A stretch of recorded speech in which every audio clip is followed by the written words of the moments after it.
محبت اہل بیت ہے کیا؟ آقا کریم علیہ الصلوۃ والتسلیم نے فرمایا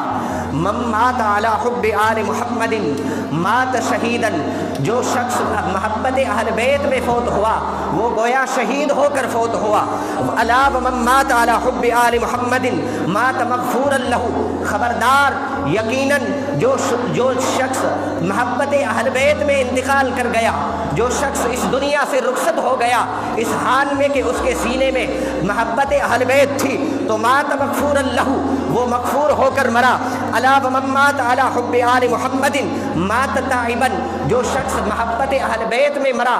وہ تائب ہو کے مرا۔ الا ومن مات علی حب آل محمد بشرہ ملک الموت بالجنہ ثم منکر ونکیر، جو شخص اس حال میں مرا کہ اس کے سینے میں اہل بیت کی محبت تھی، اس کو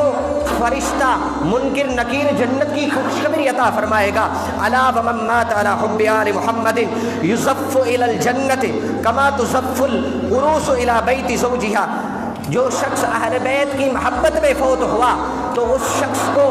اس طرح جنت میں داخل کیا جائے گا جس طرح ایک عورت جس کی شادی ہو اس عورت کو، اس زوجہ کو ایک خاوند کے گھر میں داخل کیا جاتا ہے۔ الا ومن مات علی حب آل محمد فتح لہ فی قبرہ بابان الی الجنہ، جو شخص محبت اہل بیت میں فوت ہوا وہ اس حال میں فوت ہوا تو اس کے لیے جنت میں دروازے، اس کی قبر میں جنت کے 2 دروازے کھول دیے جائیں گے۔ الا ومن مات علی حب آل محمد جعل اللہ قبرہ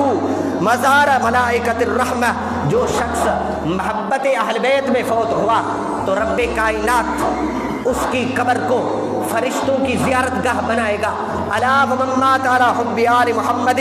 مات علی السنہ والجماعہ، جو شخص محبت اہل بیت میں فوت ہوا وہ اہل سنت و جماعت کے عقیدے پہ فوت ہوا۔ الا ومن مات علی بغض آل محمد مات کافرا، جو شخص اہل بیت کے بغض میں فوت ہوا وہ کافر ہو کے فوت ہوا۔ الا ومن مات علی بغض آل محمد لم یشم رائحۃ الجنہ، جو شخص اہل بیت کے بغض میں فوت ہوا اس کو جنت کی خوشبو نصیب نہیں ہوگی۔ اور جو شخص اہل بیت کی محبت میں